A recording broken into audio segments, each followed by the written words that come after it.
Amerika Serikat saling unjuk kekuatan dengan menyita kapal-kapal dagang yang dianggap sebagai pihak lawan. Apakah sikap kedua belah pihak ini bakal membuat alot negosiasi yang sedang diupayakan? Saya akan diskusikan ini bersama dosen hubungan internasional FISIP Universitas Indonesia Agung Nurwijoyo dan pengamat intelijen dan militer dari Universitas Indonesia juga Stanislaus Rianta. Selamat malam semuanya dengan Tifal di sini, apa kabar? Baik, Mas. Terima kasih semua sudah bergabung dalam diskusi kali ini. Mas Agung, kalau kita tarik ke belakang 28 Februari momen konflik ini pecah di awal sampai dengan hari ini 23 April dan sekarang zonanya sudah main-main ke laut. Ini konteksnya makin jelas nggak sih perangnya ini, tujuannya buat apa? Ya, dalam hal ini kemudian kan kita melihat sekarang justru Hormuz itu menjadi epicentrum konflik ya. Ya, yang tadinya kita melihat konteksnya lebih banyak di darat, tapi kemudian kita melihat bahwa keberadaan Hormuz bagaimanapun juga ini punya dampak yang begitu signifikan. Ya, dalam konteks ini kan kita melihat dalam keberadaan Hormuz dia adalah punya sumbangsih 20% dalam konteks perdagangan global dan energi dan segala macamnya. Dan sekarang yang kita lihat dalam beberapa hari terakhir, akhirnya ada kecenderungan untuk menggeser perangnya, konfliknya di dalam konteks maritim laut gitu ya. Dan kita juga akhirnya memahami bahwa siapa yang bisa menguasai Hormuz, dia punya leverage geopolitik global yang jauh lebih besar. Dan tentunya hal ini kemudian menjadi satu hal. Karena buat Iran, ya gimana? Saya harus tahan dulu karena kita jeda sebentar. Kita dengarkan kumandang azan maghrib terlebih dahulu, baru kita lanjutkan lagi diskusinya ya. Tetap bersama kami. Melanjutkan diskusi. Mas Agung, sorry saya salah tadi ya. Tadi Anda menjelaskan bahwa ini konteksnya sudah meluas ke area laut, zonanya sudah meluas di situ. Cuman kalau ditarik dari awal perang ini mencuat di tanggal 28 Februari sampai hari ini, targetnya jelas, tujuannya buat apa dilakukan perang ini atau malah masih abu-abu nih, Mas? Ya, makin abu-abu Mas sebenarnya. Jadi bahkan kalau dalam konteks politik dalam negeri Amerika Serikat kan juga publik Amerika Serikat mempertanyakan tujuan Donald Trump ini melakukan serangan. Bahkan 68% masyarakat Amerika Serikat itu tidak yakin tujuannya kemudian pengen dicapai oleh Trump. Tapi kalau kemudian saya coba melihat dan menerka-nerka ya Mas, dari kemudian sekarang intensi jalur laut ya, atau bicara tentang Hormuz menjadi satu target utama, artinya kan pertama ada intensi yang besar bagi khususnya buat Amerika Serikat untuk mengontrol jalur energi ya, dengan kemudian dia tetap bersikeras meskipun beberapa waktu yang lalu Iran sempat mau untuk membuka Hormuz, tapi di saat yang bersamaan Amerika Serikat tidak mau membuka blokade mereka atas Hormuz. Nah, yang kedua sebenarnya juga ini sebagai bentuk buat Amerika Serikat untuk melakukan tekanan ekonomi terhadap Iran. Ya, karena memang keberadaannya, kalau penyataannya versinya Trump kan sehari Iran rugi sekitar 300 juta dolar karena sebagai akses Hormuznya kemudian ditutup. Dan yang ketiga ada upaya yang kemudian dilakukan Amerika Serikat dalam hal ini berupaya untuk mengisolasi Iran. Artinya memang dalam hal ini ada upaya yang dilakukan Amerika Serikat untuk terus menekan Iran, tapi di saat yang bersamaan ini juga sebagai satu bentuk sinyalemen untuk meningkatkan eskalasi. Ini kan kalau kemudian dalam hubungan internasional kita menamakan ini sebagai diplomasi koersif yang dilakukan oleh Amerika Serikat. Dan hal-hal ini sebenarnya akhirnya memang tinggal menunggu insiden-insiden besar untuk masuk ke perang yang jauh lebih luas. Tapi dalam hal ini kita melihat bahwa aksi retaliasi yang terbatas juga dilakukan Iran ya, kalau kita melihat dalam beberapa fenomena terakhir ini, Mas.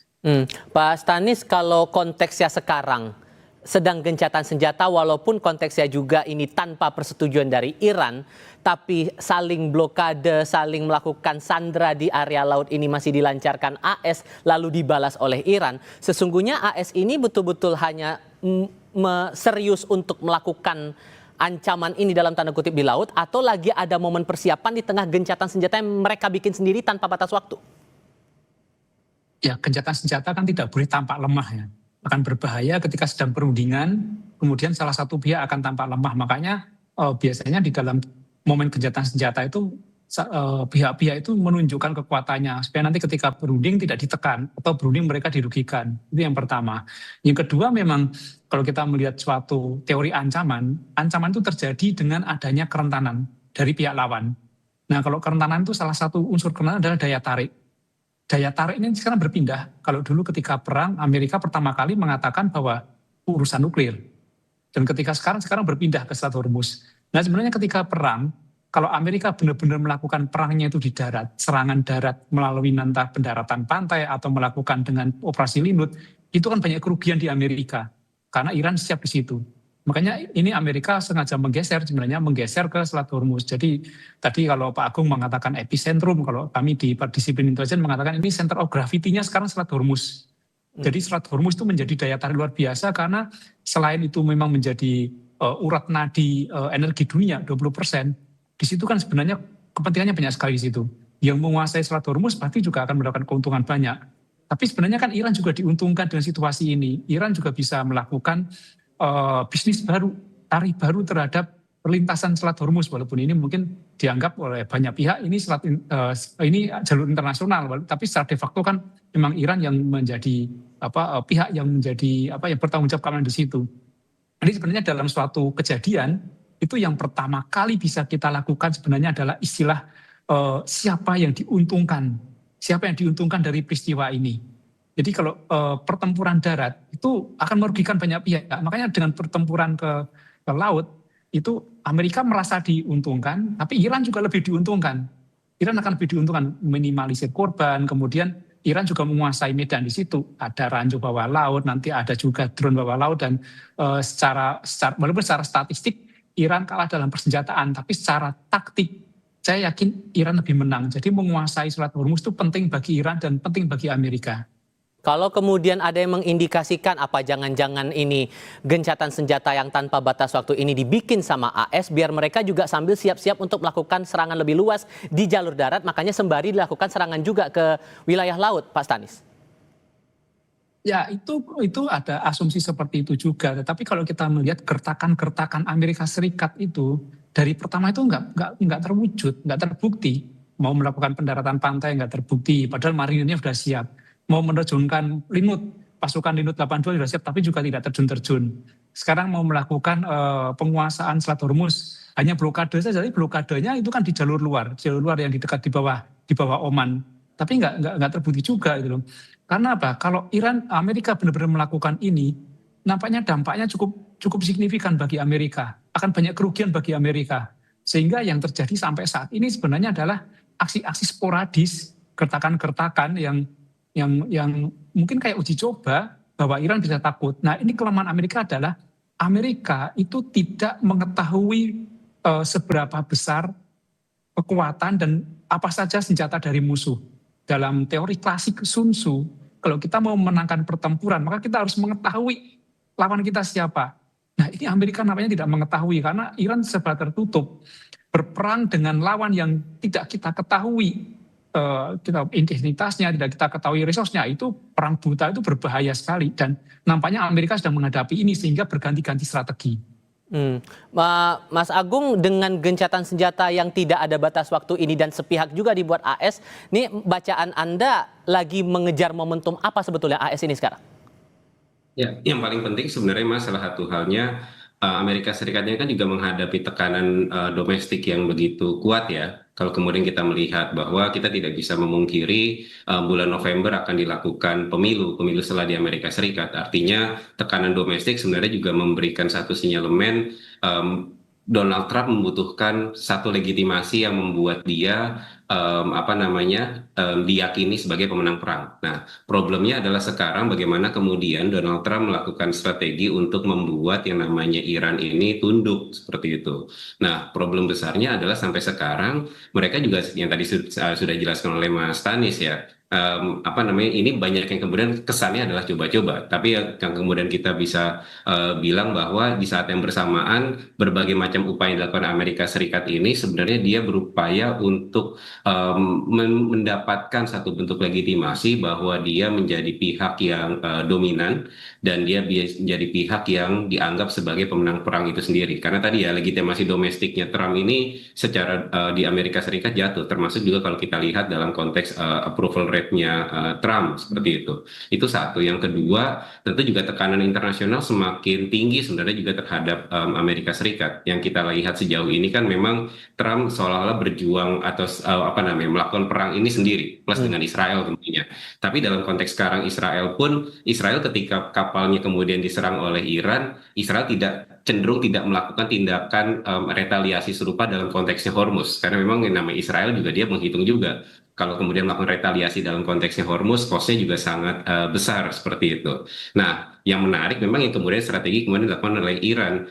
Apa yang kemudian Iran lakukan ini kan sebenarnya low cost tapi high impact gitu ya. Apa namanya? Apa yang kemudian dilakukan oleh Iran ternyata memberikan dampak dalam konteks Hormuz, apalagi ini sudah bicara dalam apa namanya sebagai jalur energi global seperti itu. Nah, artinya memang tekanan yang diberikan oleh Amerika Serikat ini tetap punya intensi sebenarnya berbicara dengan Iran dalam konteks perundingan, tapi yang dilakukan oleh Amerika Serikat di saat yang bersamaan ini seperti strategi Mad Men ya kalau zamannya dulu Nixon ya, jadi dia berupaya menciptakan satu strategi yang membuat Iran tuh sedikit banyak bingung di satu sisi dia menginginkan apa namanya perundingan, tapi di sisi yang bersamaan aksi ekskalasinya terus kemudian dilakukan, dan itu saya lihat ini sebagai satu hal yang kemudian dilakukan oleh Amerika Serikat. Ditambah lagi konteksnya Pak Stanis, 30 negara nih lagi ngumpul di Inggris untuk membahas, mendiskusikan gimana nih caranya bisa Selat Hormuz ini bisa normal lagi, perdagangan dunia bisa lancar lagi, nggak ada efek yang lebih luas saat kedua belah pihak AS Iran malah memperluas zona perangnya ke wilayah laut. Menurut Anda pertemuan itu bakal ngaruh nggak atau malah ya udah ini akan berhenti di pembahasan saja di atas meja?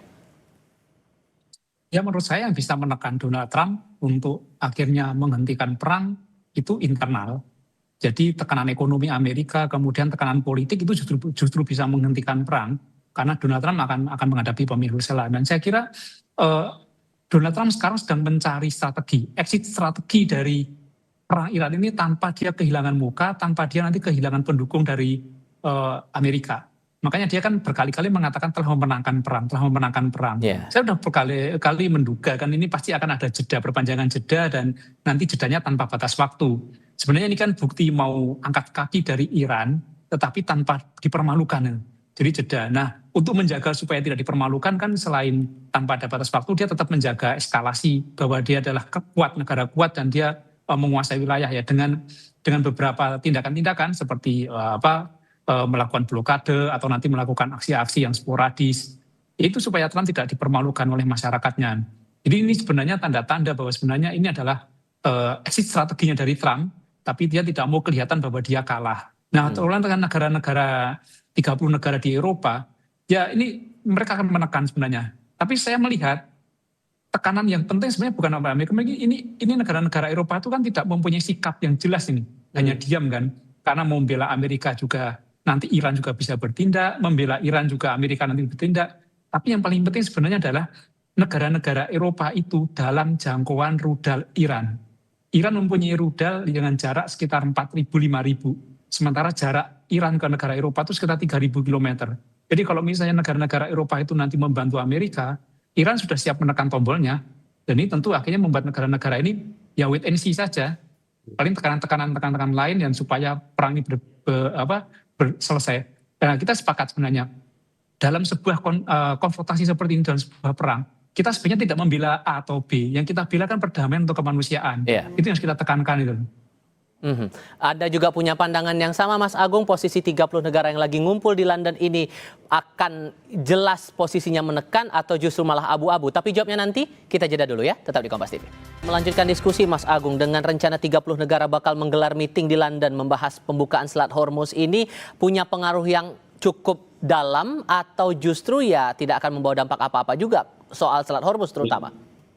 Ya, problem besarnya adalah negara-negara Eropa itu dalam beberapa waktu terakhir itu tidak satu suara ya Mas ya, perihal masalah rencana operasi di Hormuz. Relatif hanya 2 negara yang mereka setuju untuk dilakukan operasi multinasional, tapi itu di luar dari skemanya NATO, yaitu Inggris dan Prancis. Tapi negara-negara yang lain seperti halnya Jerman, Spanyol, Italia, secara keras menyatakan bahwa ini bukan perang kami, ini adalah perangnya Amerika Serikat.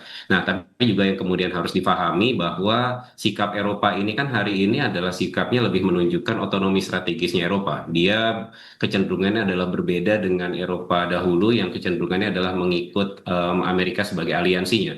Nah, sekarang kecenderungannya gayanya agak berbeda seperti itu. Karena yang perlu juga difahami bahwa dalam logika politik selalu kita memahami tidak ada teman yang abadi, tidak ada musuh yang abadi, yang ada hanya kepentingan yang abadi. Ketika sudah bicara kepentingan yang abadi, kita bisa melihat bahwa sebenarnya walaupun Eropa tidak bisa kita pungkiri dia terdampak dari penutupan Hormuz, tapi ketergantungan Eropa terhadap akses energi dari Hormuz itu tidak sebesar wilayah Asia. Nah, ketika memang ada kepentingan yang besar, maka kemudian kita akan melihat respon cepat yang diberikan negara-negara Eropa dalam konteks Hormuz ini sangat berbeda dengan respon cepat Eropa terhadap isu Selat Bab El Mandeb atau wilayah Laut Merah. Waktu itu sekitar tahun antara 2023 sampai 2025 itu ada operasi besar yang dilakukan oleh Eropa bersama dengan Amerika Serikat dinamakan dengan operasi Protective Guardian. Itu perang terhadap kelompok Houthi karena memang mereka sangat terganggu dengan gangguan Houthi di wilayah Laut Merah. Tapi kembali lagi ke poin utama perihal masalah Hormuz, hal-hal yang tadi saya jelaskan itu memberikan satu sinyalemen bahwa ya sikap Eropa ini cenderung tadi ya abu-abu tentu dalam konteksnya Hormuz karena memang tidak semua negara punya suara yang sama dalam konteks ini Eropa perihal masalah Hormuz seperti itu. Nah, tapi dalam sisi yang bersamaan kita akan melihat bahwa pertemuan di Eropa itu bisa menjadi satu pertemuan yang sifatnya signifikan dan penting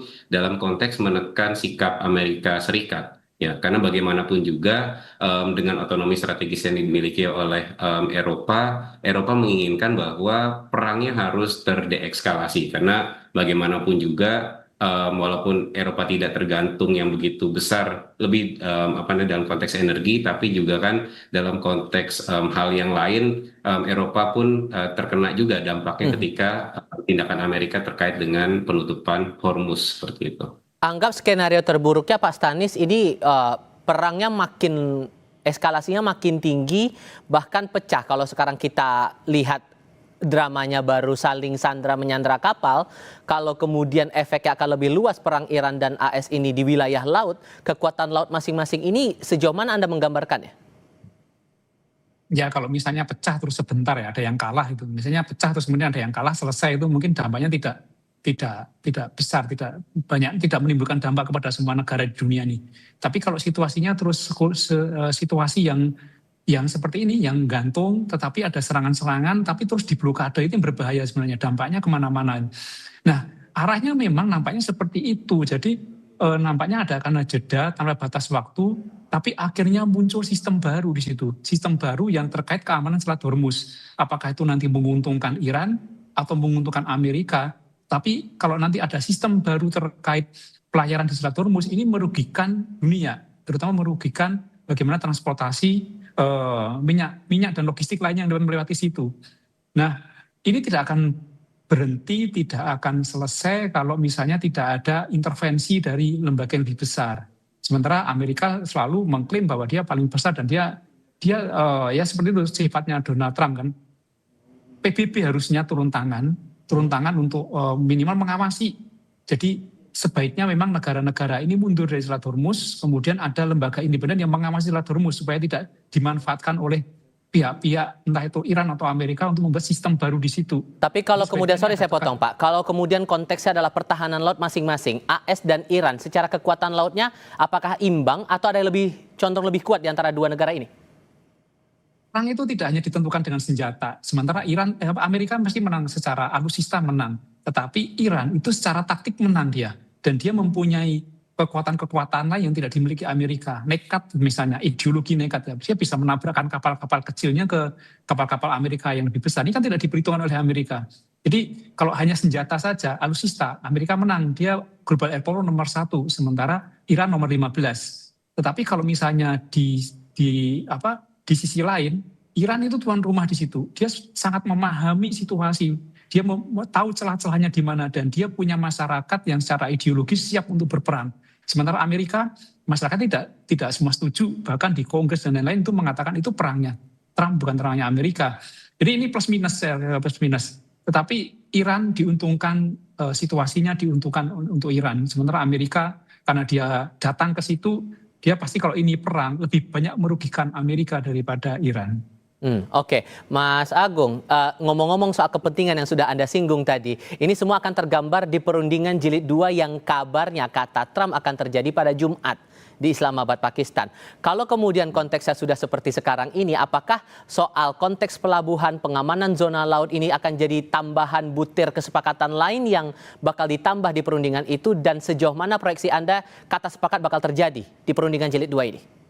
Kalau kemudian kita berpikir bahwa dalam satu pertemuan itu akan terjadi comprehensive deal, tentu itu lumayan berlebihan ya Mas ya. Maksudnya dalam konteks ini adalah itu sesuatu hal yang kalau kemudian kita flashback ke pertemuan tanggal 10-11 saja, pada bulan April 15 poin proposal Amerika Serikat berhadapan dengan 10 proposalnya Iran itu sangat sulit untuk kemudian dicapai titik temu ya. Kalau kemudian didorong sekedar ada partial deal, saya pikir ini masih ada ruang-ruang untuk disepakati perihal masalah partial deal. Tapi sebelum akhirnya kita berbicara pertemuannya, ini kan semua hal bisa terjadi dan berubah dalam konteks hitungan jam ya. Kita melihat dalam beberapa hari terakhir saja, rencana awal ada pertemuan di hari Senin atau Selasa, di detik-detik akhir Iran tidak jadi mengirimkan perwakilannya, karena memang dalam konteks menuju proses perundingan yang kemudian juga tidak kalah menentukan adalah bagaimana kemudian intensi kedua belah pihak untuk menurunkan tensi konfliknya ya. Yang kita lihat dalam beberapa hari terakhir yang membuat pihak Iran juga cukup memunculkan sikap distrust gitu terhadap Amerika Serikat adalah salah satu aspek yang paling penting adalah itikat Amerika Serikat untuk meneruskan blokade terhadap Irannya ya, dalam konteks Hormuz, blokade lautnya.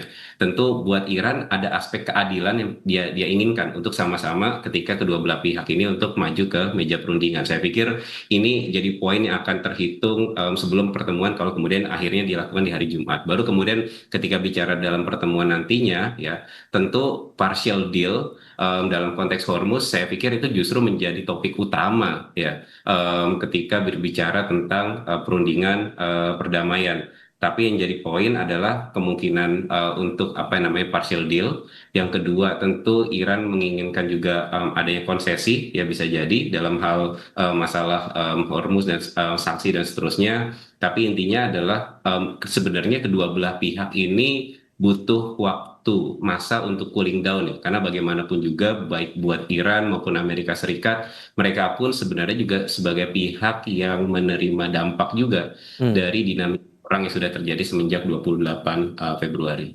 Baik, Mas Agung, Pak Stanislaus, terima kasih banyak sudah mau berdiskusi dan berbagi pandangan bersama kami. Sehat selalu semuanya. Selamat malam.